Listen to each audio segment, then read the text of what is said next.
Alexandre fixait la porte close de la maison familiale. Son sac à dos jeté à ses pieds comme un poids mort. « Sors d'ici. PD » avait hurlé son père. Le visage rouge de rage. En le poussant violemment dehors sous la pluie battante de cette nuit d'automne à Lyon. À 14 ans. Il n'avait nulle part où aller.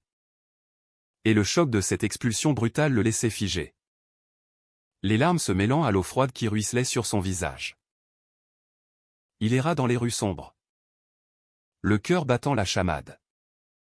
Se remémorant la scène qui avait tout déclenché. C'était ce soir-là. Après le dîner. Quand son père avait découvert un message sur son téléphone, un simple « je t'aime » envoyé à un camarade de classe. Qu'est-ce que c'est que ça? Avait tonné M. Dupont. Arrachant l'appareil des mains d'Alexandre. Sa mère, assise en silence, avait baissé les yeux. Comme si elle craignait d'intervenir. Alexandre avait essayé de s'expliquer. Balbutiant que c'était vrai. Qu'il aimait les garçons. Mais les mots s'étaient coincés dans sa gorge face à la fureur paternelle. Pas sous mon toit. Pas dans ma famille. Avait crié son père. Le giflant si fort que sa joue en gardait encore la marque brûlante. La nuit s'étirait. Interminable. Alexandre trouva refuge sous un pont. Tremblant de froid et de peur. Il pensa à sa sœur aînée. Claire, qui avait tenté de le défendre en murmurant « Papa, il est jeune. Laisse-le » mais qui avait été réduite au silence par un regard assassin. La famille Dupont était typique de ces foyers bourgeois lyonnais. Où les apparences primaient surtout.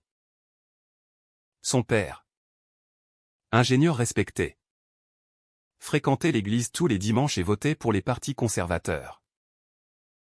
L'homosexualité, un péché. Une anomalie à éradiquer. Alexandre se recroquevilla. Se demandant si c'était sa faute. S'il avait mal fait en avouant. Les heures passèrent. Et avec elles vint une résolution fragile, survivre. Quoi qu'il en coûte. Le lendemain matin. Il se dirigea vers la gare. Utilisant les quelques euros qu'il avait dans sa poche pour prendre un train vers Paris. La capitale l'attirait comme un mirage. Un lieu où l'anonymat pourrait le protéger. Sur le quai, il croisa le regard d'un sans-abri qui lui offrit un sandwich. Un geste qui le fit fondre en larmes. Pourquoi moi? Se demanda-t-il intérieurement. À Paris. Il atterrit dans un foyer pour jeunes en difficulté. Mentant sur son âge pour éviter les services sociaux qui le renverraient chez lui. Là, il rencontra d'autres adolescents rejetés pour les mêmes raisons. Et pour la première fois, il se sentit moins seul. Mais la solitude intérieure persistait. Un vide creusé par le rejet familial. Les mois suivants furent un tourbillon de survie. Alexandre travailla comme plongeur dans un restaurant du quartier latin. Dormant dans des squats quand le foyer était plein. Il apprit à naviguer les rues. Évitant les dangers. Mais les nuits étaient hantées par des cauchemars où son père le chassait encore et encore.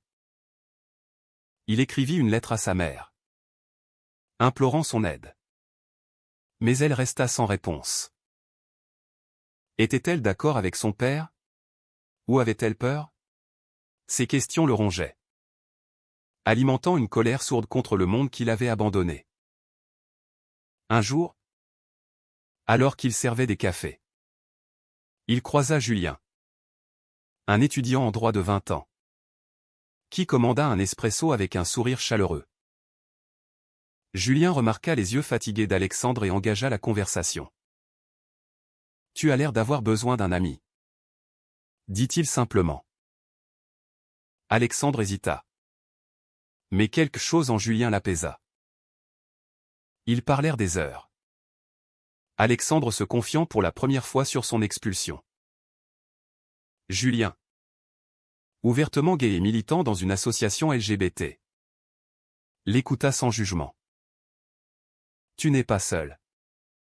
Et ce n'est pas ta faute? Assura-t-il.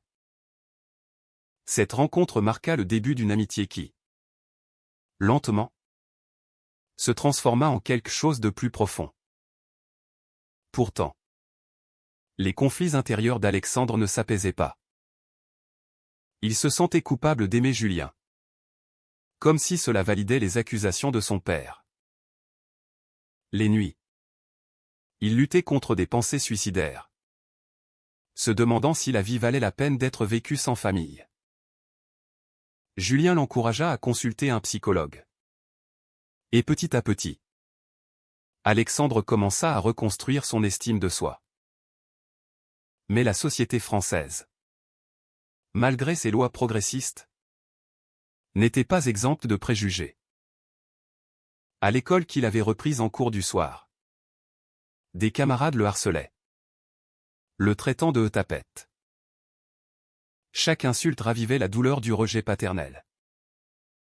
Au fil du temps, Alexandre grandit. À 16 ans, il obtint son émancipation légale, coupant définitivement les ponts avec sa famille. Il déménagea avec Julien dans un petit appartement à Montmartre, où ils construisirent une vie ensemble. Mais les cicatrices restaient. Alexandre évitait les églises, les familles heureuses dans les parcs. Tout ce qui lui rappelait ce qu'il avait perdu.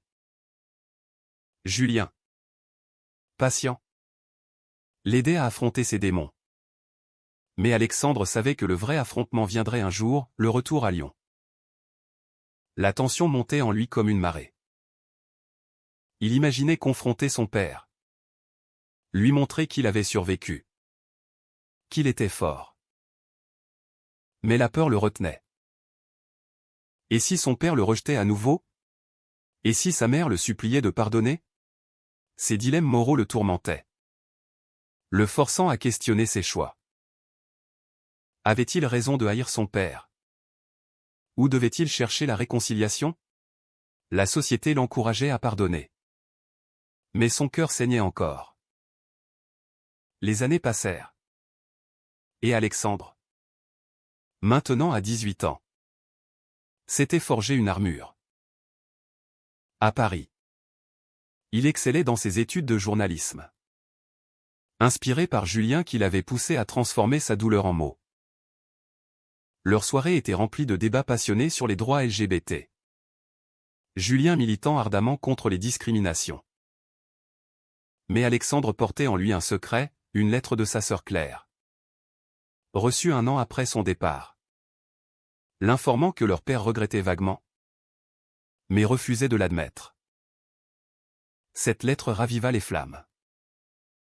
Alexandre décida d'enquêter sur sa famille via les réseaux sociaux. Découvrant que son père avait été promu directeur d'une entreprise. Posant fièrement avec sa femme lors d'événements mondains. Aucune mention de lui. Comme s'il n'avait jamais existé. La rage bouillonnait. Ils m'ont effacé. Confia-t-il à Julien une nuit. Les larmes aux yeux. Julien le serra contre lui.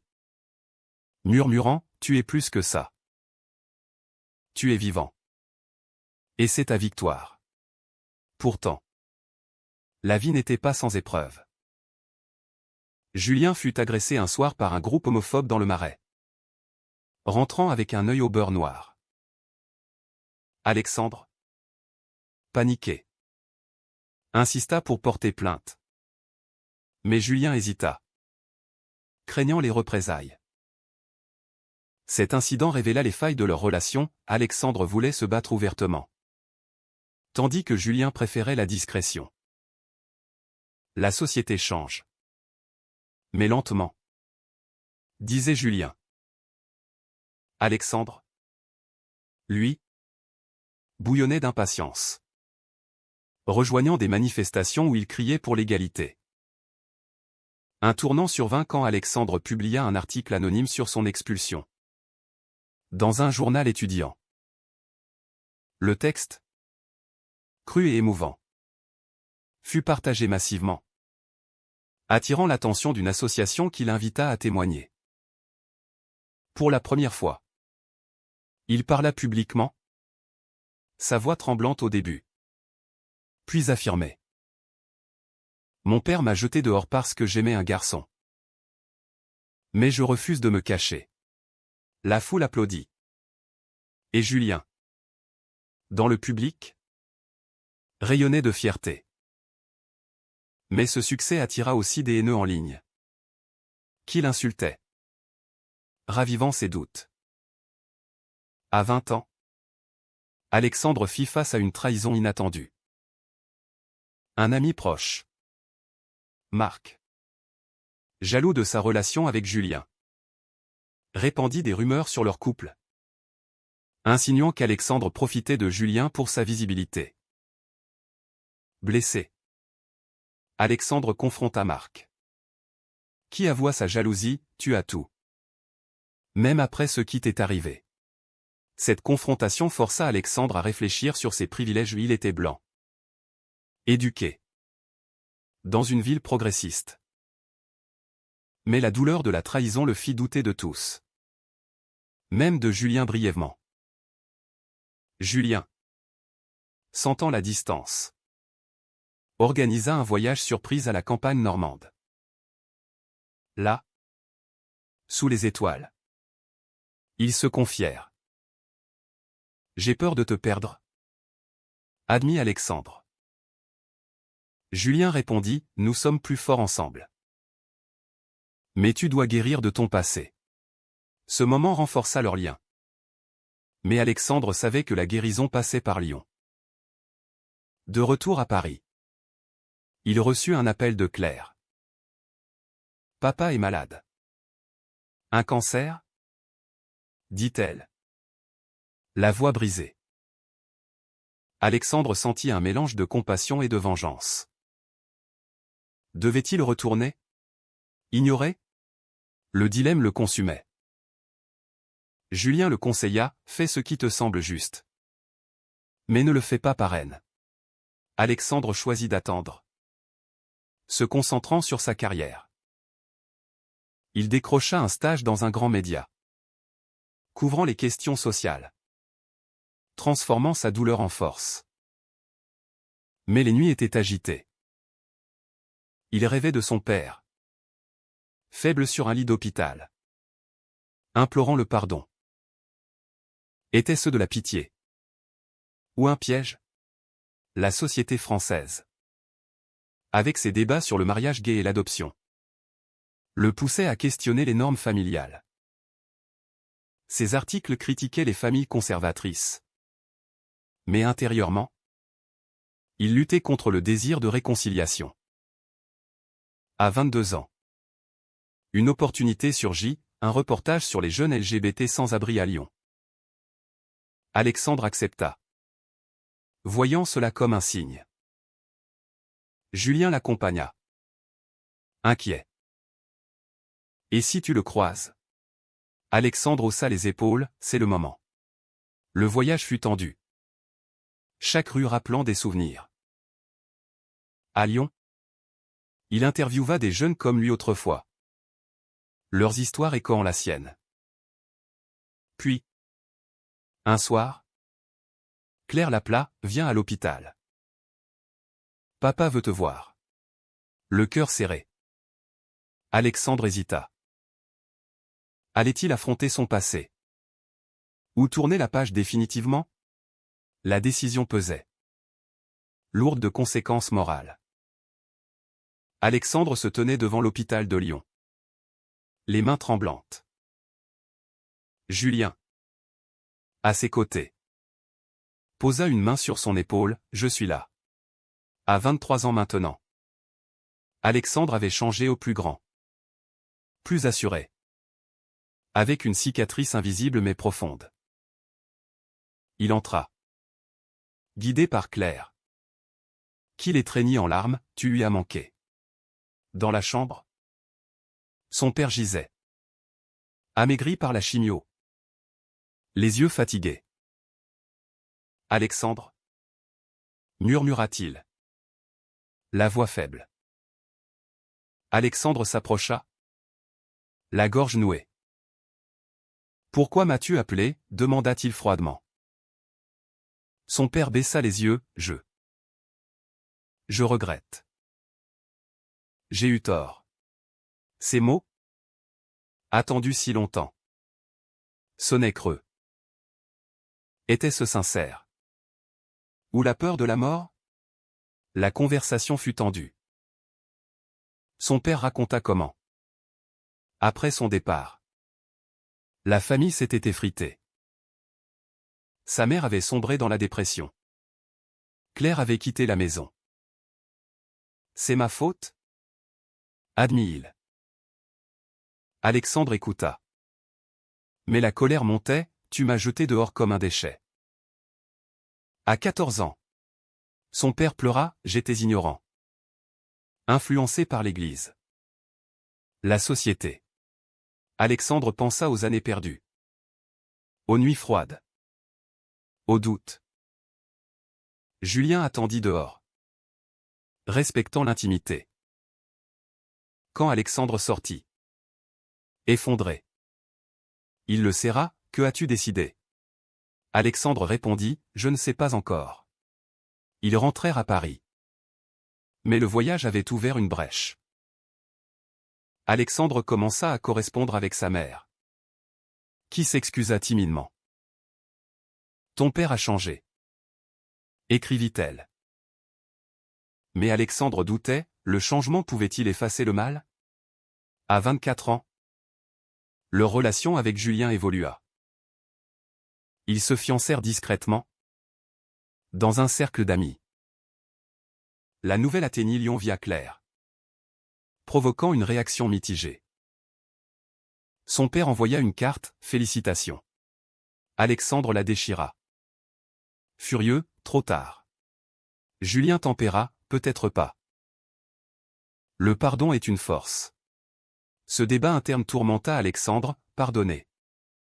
C'était trahir son jeune soi, refuser. C'était rester prisonnier. Professionnellement, Alexandre brilla. Son livre sur les rejets familiaux devint un best-seller, critiquant les normes sociétales françaises. Lors d'une signature, un jeune gay lui confia « Votre histoire m'a sauvé ». Cela le motiva, mais raviva les blessures. Il confronta Julien sur leurs différences, « Toi, tu as eu une famille supportive. Moi, rien. » Julien admit, « C'est vrai. Mais on construit la nôtre. » Un conflit surgit quand Julien accepta un poste à Bruxelles. « Viens avec moi. » proposa-t-il.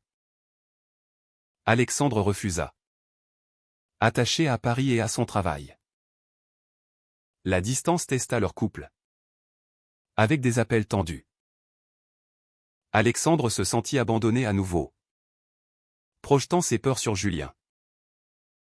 Une dispute éclata, « Tu me laisses comme mon père. » Julien répliqua, « Non. Je t'aime. Mais tu dois guérir seul. » Ils se réconcilièrent. Mais la fissure restait.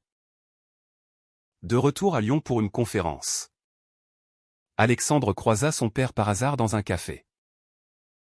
Affaibli mais en rémission. Il l'invita à discuter. « J'ai lu ton livre. » dit-il. « Je suis fier. » Malgré tout. Alexandre explosa, fier? Après m'avoir détruit. Son père raconta son propre passé, un père abusif. Une éducation rigide. J'ai reproduit le cycle. Pour la première fois. Alexandre vit de la vulnérabilité. Pas seulement de la haine. Cette révélation ébranla ses certitudes. La société encourageait le pardon. Mais à quel prix? Rentrer à Paris. Il en parla à Julien, qui revenait définitivement. Peut-être que le vrai courage est de reconstruire. Alexandre hocha la tête. Mais intérieurement, il planifiait un retour final. À 25 ans. Avec Julien. Il décida de confronter la famille entière. Ils prirent le train pour Lyon. Le cœur lourd. Claire les accueillit.